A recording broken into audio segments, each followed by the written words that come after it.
السلام عليكم ورحمة الله وبركاته.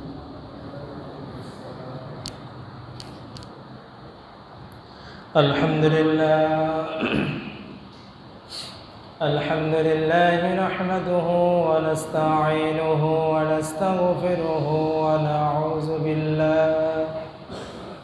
ونعوذ بالله من شرور أنفسنا ومن سيئات أعمالنا.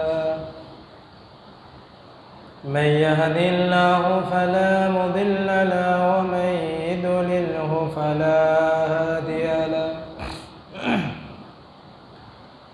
ونشهد أن لا إله إلا الله وحده لا شريك له. ونشهد أن سيدنا وحبيبنا ومولانا محمدا عبده ورسوله الذي أرسله بالحق بشيرا ونذيرا وداعيا إلى الله بإذنه وسراجا منيرا. فقد قال الله تعالى في كلامه المجيد والفرقان الحميد: أعوذ بالله من الشيطان الرجيم. بسم الله الرحمن الرحيم. ألف لام ميم. ذلك الكتاب لا ريب فيه هدى للمتقين الذين يؤمنون بالغيب ويقيمون الصلاة ومما رزقناهم ينفقون. وقال تعالى: إن الله وملائكته يصلون على النبي يا أيها الذين آمنوا صلوا عليه وسلموا تسليما. اللهم سيدنا وعلى آل سيدنا مولانا محمد. اللهم صل على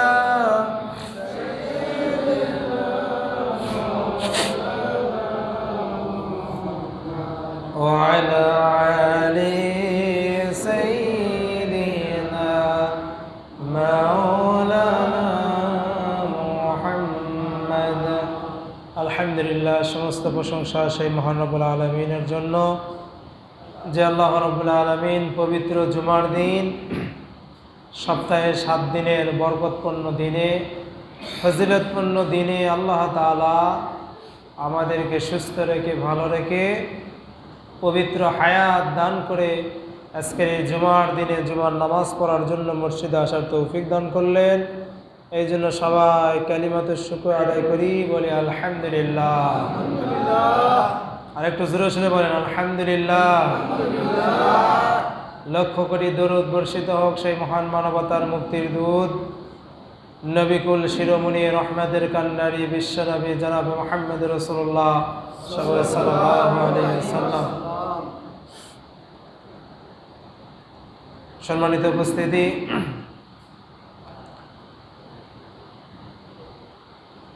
কোরআনুল কারীমের সূরাতুল বাকারার প্রথম নম্বর আয়াতে কারিমে আমি আপনাদের সামনে তেলাওয়াত করেছি। মানুষের জীবনের সবচাইতে মূল ধন হলো ঈমান। মূল ধনের নাম কি? ঈমান। যার ঈমান আছে তার সব আছে, যার ঈমান নাই তার কিচ্ছু নাই। দুনিয়া আখেরাতে যার ঈমান আছে তার দাম আছে।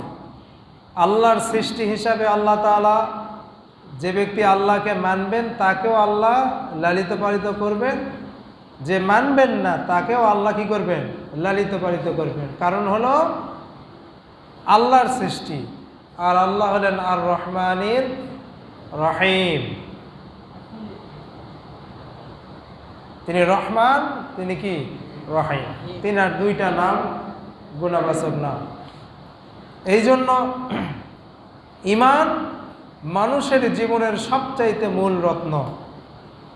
ঈমান যে ব্যক্তি আনবে সে একটি গুন্ডির মধ্যে প্রবেশ করলো, বাধাগ্রস্ত হলো, একটি গেট, একটি দিনের খুঁটি তার মধ্যে সে ঢুকে গেল। যে ব্যক্তি ঈমান আনলো না তার কিচ্ছু নাই, তার কোনো বাধাগ্রস্ত নাই, সে যা ইচ্ছা তাই করতে পারবে। ঈমান আনার পরে একজন মানুষ আল্লাহর হুকুমের বাইরে কোনো কাজ করতে পারবে না। ঈমান, আল্লাহর প্রতি ঈমান মানুষকে কি শিক্ষা দেয় এই বিষয়ে কিছু আলোচনা আমরা শুনবো। আমা তৌফিক ইল্লা বিল্লাহ। একজন মানুষ ঈমান আনার পরে ঈমানদার মানুষকে এই ঈমান কি শিক্ষা দেয় এটা আমাদের জানার দরকার আছে না নাই? এটা আমাদের জরুরি বিষয়। ঈমানের ফাউন্ডেশন, ঈমানের মূল ভিত্তি আমরা সকলেই পড়েছি, লা ইলাহা ইল্লাল্লাহু মুহাম্মাদুর রাসূলুল্লাহ। এটা হলো ঈমানের মূল কি? ভিত্তি। এটা আমরা সকলে পড়েছি না? এই ঈমান, এই কালেমা আমরাও পড়ি। এই কালেমা যখন মুসা আলাইহিস সালাতু ওয়াস সালাম পড়েছিলেন তখন ফেরাউনের রাজবাহিনী আস্ত ছিল, মুসা আলাইহিস সালামকে ধরার জন্য অগ্রসর হয়েছিলেন, পাকড়াও করেছিলেন, অত্যাচার করেছিলেন। এই কালেমা যখন পড়েছিলেন ইব্রাহিম আলাইহিস সালাতু ওয়াস সালাম, নমরুদের বাহিনী কি আস্ত ছিল? ইব্রাহিম আলাইহিস সালামকে কোথায় ফেলে দিয়েছিলেন জানেন না আপনারা? কোথায় ফেলে দিয়েছেন? আগুনের মধ্যে ফেলে দিয়েছিলেন। এই কালেমা যখন উচ্চারণ করেছিলেন মুহাম্মদুর রাসূলুল্লাহ সাল্লাল্লাহু আলাইহি সাল্লাম, তখন আবু জেহেল, আবু লাহাব, উতবা, সাইবা তারা রাসূলের উপর আক্রমণ করেছিলেন না? অত্যাচার করেছিলেন না? নির্যাতন করেন নাই? বিশ্বনবী সাল্লাল্লাহু আলাইহি সাল্লাম মক্কা নগরীতে হারাম শরীফের সামনে নামাজ পড়তেছিলেন। এমন সময় আবু জেহেল তার দলবল নিয়ে রসুলের কাছে হাজির, এবং তার নিয়ত ছিল যখন বিশ্বনবী নামাজের সেজদায় যাবে তখন উটের নাড়ি ভুঁড়িগুলো রাসূলুল্লাহ সাল্লাল্লাহু আলাইহি সাল্লামের পিঠের উপর চাপায় দেব, যাতে করে দম বন্ধ হয়ে, নিঃশ্বাস বন্ধ হয়ে সে যেন মারা যায়। বলেন নাউজুবিল্লাহ। কত বড় খারাপ! রাসূল করিম সাল্লাল্লাহু আলাইহি সাল্লাম যখন নামাজের সেজদায় গেলেন, উটের নাড়ি ভুঁড়ি বিশ্বনবীর কাঁধের উপরে চেপে দেওয়া হলো। রাসূলুল্লাহ সাল্লাল্লাহু আলাইহি সাল্লাম আর সেজদা থেকে উঠতে পারছেন না। খবর চলে গেলেন ফাতেমার কাছে। ফাতেমা দৌড়াদৌড়ি করে আসে, উটের নাড়ি ভুঁড়িগুলো সরালেন এবং রাসূল সাল্লাল্লাহু আলাইহি সাল্লাম বললেন, বিপদগামীর কথা বললেন, ধ্বংস হওয়ার কথা বললেন। চক্রান্ত ছিল মাত্র 7 জন। কয়জন? এই 7 জনের ভিতরে একজনকে আল্লাহ বাঁচায় রাখেন। বদরের প্রান্তরে 7 জনকেই সাইজ করে দিয়েছে। আর এই কালেমা আমরা পড়ি, ওই আসর হয় না রাসূলুল্লাহ সাল্লাল্লাহু আলাইহি সাল্লাম নবীরা যে আসর হয়েছে। এই কালেমা আমরা পড়ে কি পাচ্ছি? হাদিয়া, তোহফা পাচ্ছি। বড় বড় মুগরির রান, গরুর গোস্ত, টাকা পয়সা অনেক কিছু পায় না? কেন পায়? নবী করিম সাল্লাল্লাহু আলাইহি সাল্লাম যে কালেমার দাওয়াত দিয়েছিলেন, যে দ্বীনের দাওয়াত দিয়েছিলেন, সেই দাওয়াত আমাদের আর ঠিক মতো হচ্ছে না, ওই রকম হচ্ছে না। যাদের হচ্ছে তারা সেই রকম নির্যাতনের শিকার হচ্ছে, পরিবার থেকে বিচ্ছিন্ন হচ্ছে, জেল জরিমানা হচ্ছে, হত্যা, গুম, খুন, রাহাজানি হচ্ছে, মানসিকতা চাপ আসতেছে, বিভিন্ন দিক থেকে খোঁটা আসতেছে।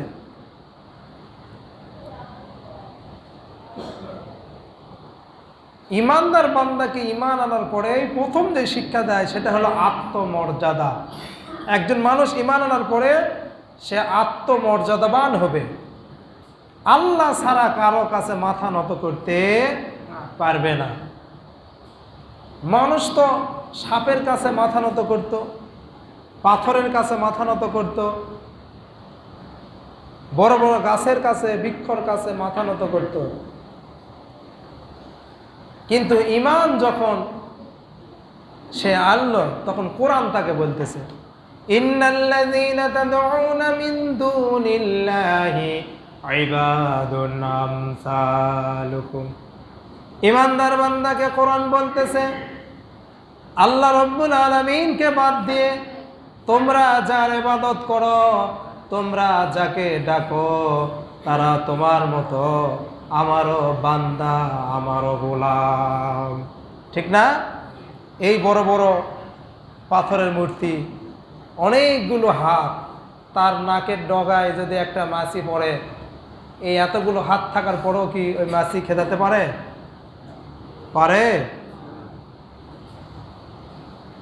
সে মানুষের উপকার করা তো দূরের কথা, সে নিজের উপকারও তো করতে পারে না। আল্লাহ পাক বলেন, সে মানুষ বানানো তো দূরের কথা, সে কি একটা মাছি বানাতে পারবে? কোরআন শরীফের মধ্যে আল্লাহ বলছেন, সে মানুষ বানানো তো দূরের কথা, সে কি একটা মাছিও কি বানাতে পারবে? তাহলে কেন তোমরা এই সাপের কাছে, বৃক্ষের কাছে, পাথরের মূর্তির কাছে, মানুষের কাছে মাথা নত কেন করো? রাসূল করিম সাল্লাল্লাহু আলাইহি সাল্লামের কাছে একজন মুশরিক এলো। মুশরিক, তার হাতে ছিল একটি ভাঙা মূর্তি। রাসূল করিম সাল্লাল্লাহু আলাইহি সাল্লাম তাকে বললেন, তোমার হাতে কি?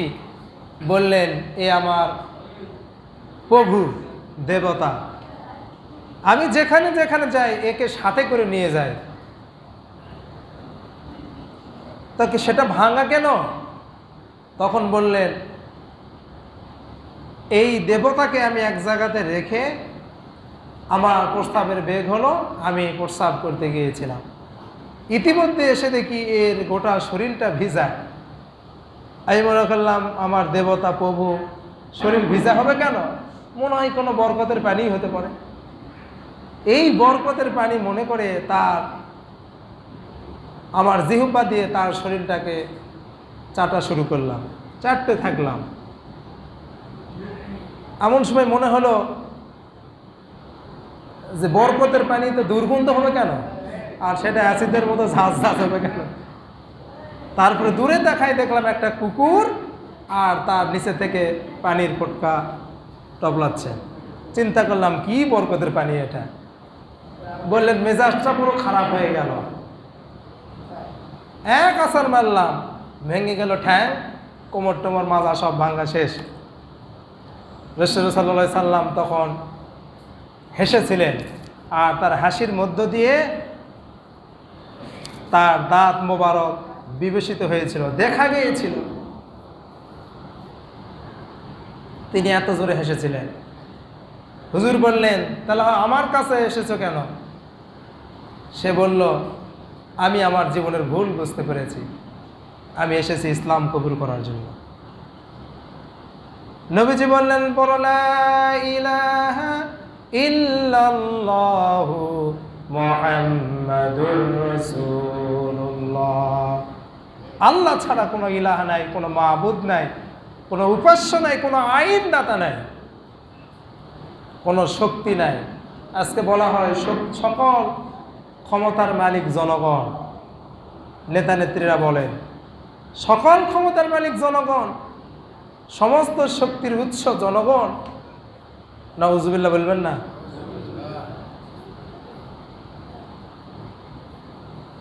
কোরআন শরীফের সাথে সাংঘর্ষিক একটি শিরিক কুফরি কথা। আল্লাহ পাক কি বলেছেন? আন্নাল কুওয়াতা লিল্লাহি জামিয়া, সকল ক্ষমতার একচ্ছত্র মালিকানা কার? জোরে বলেন কার? আল্লাহ হলেন সকল ক্ষমতার মালিক, আর তুমি হলে সকল ক্ষমতার মালিক। এটা হলো সম্পূর্ণ শিরিকের কথা। ঈমান তাকে আত্মমর্যাদা শিক্ষা দান করে। একজন মানুষ ঈমান আনার পরে প্রথম শিক্ষা হতো আত্মমর্যাদা। সে আল্লাহ ছাড়ে কারো কাছে মাথা নত করতে পারে না। আমাদের দেশ সহ বিভিন্ন দেশে, আমার পার্শ্ববর্তী দেশ, এই দুইটা দেশের মধ্যে শিরিকের মোত্তালা একটু বেশি আছে। তারা মাজার পূজারি বেশি। আমাদের দেশের মানুষ কিছু একটু হলেই মাজারে যায়, পীরের দরবারে যায়। কত রাষ্ট্র শাসক তারাও পীরের দরবারে গেছে, বেদাতপন্থী ফকিরের কাছে গিয়ে দোয়া চাইছে, বলতেছে যাতে করে আমার ক্ষমতা যেন টিকে থাকে। কিন্তু ক্ষমতা যখন চলে গেল, ওই বেদাতপন্থী ফকির তার মুখের দিকে ছায়া আছে। সে তো নিজেই ফকির, ওকে আর কি বাঁচাবে? সে তো নিজেই ফকির। আল্লাহু গনি ওয়া আনতুমুল ফুকারা। আল্লাহ বললেন আমি হলাম একমাত্র বেনিয়াস, আর দুনিয়ার সবাই কি ফকির। আল্লাহ রাব্বুল আলামিন বলেন ওয়াইয়ামসাসকাল্লাহু বিদুররিন ফালা কাশিফা লাহু ইল্লা হুয়া ওয়া ইয়ুদকা বিখাইরিন ফালা রাদ্দা লিফাখতিব। আল্লাহ যদি কারো অকল্যাণ চান, আল্লাহ যদি কারো খারাপ চান, পৃথিবীর কেউ তাকে ভালো কাজ করে দিতে পারবে না, তার কল্যাণ করতে পারবে না। আর আল্লাহ যদি কারো দয়া চান, কাউকে অনুগ্রহ করতে চান, পৃথিবীর কারো ক্ষমতা নাই তার ক্ষতি করার। আছে নাকি? এর নাম হলো ঈমান। এর নাম কি? ঈমান।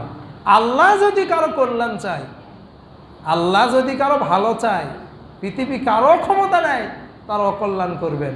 আর আল্লাহ যদি কারো ক্ষতি করেন, আল্লাহ যদি কারো অকল্যাণ চান, পৃথিবীর কারো ক্ষমতা নাই তাকে ভালো করার। এর নাম ঈমান। এটা মনের ভিতরে বিশ্বাস করতে হবে এমনভাবে, যা হবার তা হবেই, আমার নসিবে যা আছে তা হবেই। কথা কি শুনতেছেন আপনারা? কিভাবে শুনতেছেন? মন দিয়ে শোনেন। অনেক দামি কথা। আমলের মধ্যে, ঈমানের মধ্যে শিরিক মিশ্রিত থাকলে কোনো আমল আল্লাহর দরবারে কবুল হবে না। ঈমান না থাকলে মুসলমানের ঘরে জন্মগ্রহণ করে কোনো লাভ নাই। মাথায় টুপি আছে, ঠিকই আছে, হজ করে আসছি, সবই ঠিকই আছে, গায়ে জুব্বাও আছে, মাঝে মাঝে মিলাদ মাহফিলও করি, হুজুর দেহ বাড়িতে নিয়ে যাই খাওয়াই, কিন্তু ঈমানের মধ্যে আমার কি আছে? ভেজাল আছে। বিশ্বাসের মধ্যে আমার ত্রুটি আছে। তাহলে হলো? তাহলে কোনো লাভ নাই। এই জন্য আল্লাহ যদি কারো কল্যাণ চান, এটা বিশ্বাস করতে হবে, এটাই মনে করতে হবে, আল্লাহ যদি কারো কল্যাণ চান, অকল্যাণ করার ক্ষমতা কারো নেই। এক নম্বর শিক্ষা। আর এই দুই নম্বরে যেটা হলো রিজিক, ইন্নাল্লাহা হুয়ার রাজ্জাকু যুল কুওয়াতিল মাতিন। আল্লাহ তাআলা বলেন আমি সকলকেই ক্ষমতা দিয়ে থাকি, রিজিক দিয়ে থাকি। এই রিজিকের জন্যই তো মানুষ ঈমান আনা হয়। রিজিকের ভয়ে, পেটের ভয়ে মানুষ হক কথা বলতে চায় না, হক থেকে দূরে থাকে।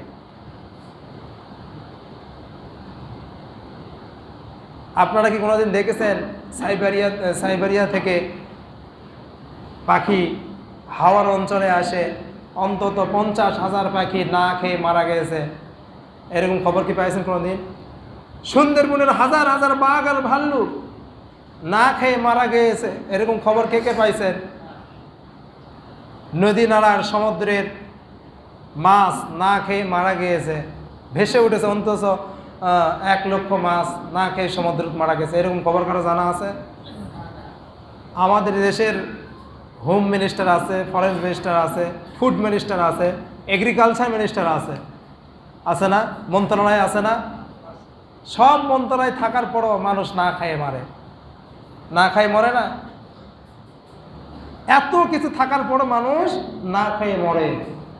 আর আল্লাহর যেই মন্ত্রণালয়, আমাদের দেশের মানুষ এত মন্ত্রণালয় থাকার পর না খেয়ে মরার কারণ হলো এগুলো সব এক একজনের মন্ত্রণালয়ের ক্ষমতা ভিন্ন ভিন্ন। আর আল্লাহর যে মন্ত্রণালয়, এই মন্ত্রণালয়ের একচ্ছত্র মালিককে আল্লাহ। এই জন্য কোনো পশু পাখি, কোনো জীবজন্তু না খেয়ে মরে না। আর আমার আপনার ইমানের মধ্যে সন্দেহ থাকার কারণে রিজিকের সমস্যা হয়। এই রিজিক সমস্যা নেওয়ার কারণে সত্য কথা থেকে, হক থেকে আমরা দূরে সরে থাকি। যে ব্যক্তি ঈমান আনবে, আল্লাহ রাব্বুল আলামিন বলেন, ওয়ামা মিন দাব্বাতিন ফিল আরদি ইল্লা আলাল্লাহি রিজকুহা।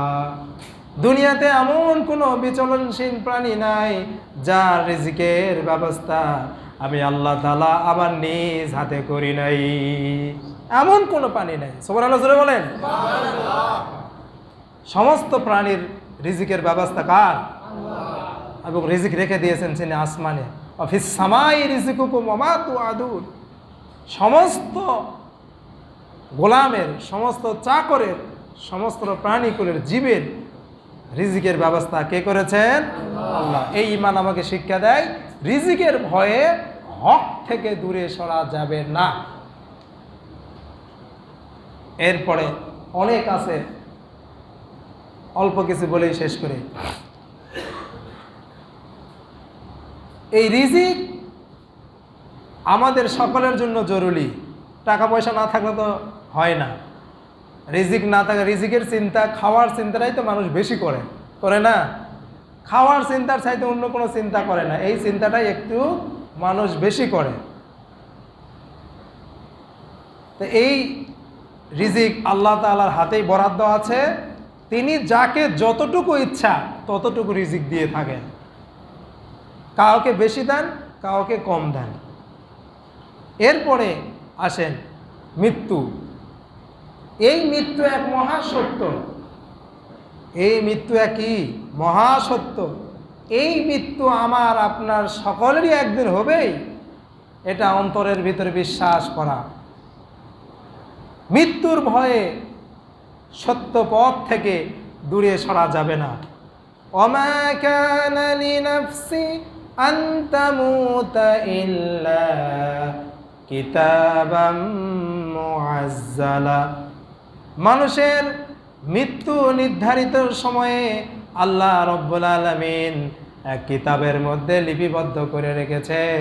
মানুষের নির্ধারিত যখন সময় হবে তখন সে মৃত্যুবরণ করবে।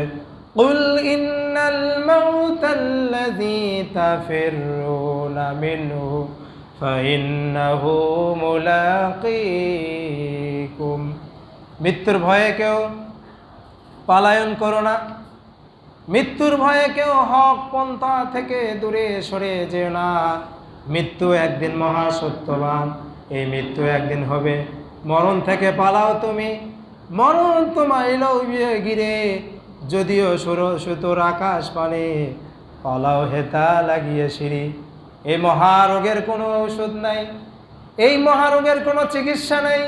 নাই সে ঔষধ জগতে, খুঁজিয়া কাতর হলে কি হবে, পারিবে না তারে ফিরাতে। এর ঔষধ আছে নাকি? কোনো ডাক্তার আছে? কোনো চিকিৎসা আছে? নাই। এই মৃত্যু এক অবধারিত সত্য।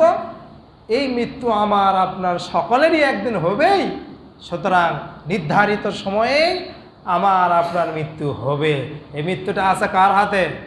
একটু জোরে সোরে বলেন, কার হাতে? আল্লাহর হাতে মৃত্যু আছে। তাহলে এই মৃত্যুর ভয়ে হক থেকে দূরে সরা যাবে না। ঈমান এগুলো আমাদেরকে শিক্ষা দেয়। এরপরে ঈমান যে শিক্ষা দেয় সেটা হলো দুর্বলতা, ভীত। আমাদের মনের ভিতরে একটি ভীতি স্থাপিত হয়, ক্ষমতার ভয়, অত্যাচারীদের ভয়, শক্তিশালীদের ভয় আমাদের অন্তরের ভিতরে একটু হয়, হয় না? একটু অন্তরের ভিতরে হয়। যারা অত্যাচার করে, যারা শক্তিশালী সমাজের বড় বড় মানুষ, তাদের দেখে আমাদের একটু ভয় হয় এবং ভরসা থাকে না। কিন্তু আল্লাহ তাআলা বললেন কি, সকল ক্ষেত্রে ভরসা রাখতে হবে। এবং অসুস্থ সুস্থতার সমস্ত মালিকানা কার? ইব্রাহিম আলাইহিস সালাম বলেছিলেন, আল্লাযী খালাকানি ফাহুয়া ইয়াহদিন, যে আল্লাহ রাব্বুল আলামিন আমাকে সৃষ্টি করেছেন, ওই আল্লাহ আমাকে পথ প্রদর্শন করেন। ওয়াল্লাযী হুয়া ইউতঈমুনি ওয়া ইয়াসকিন,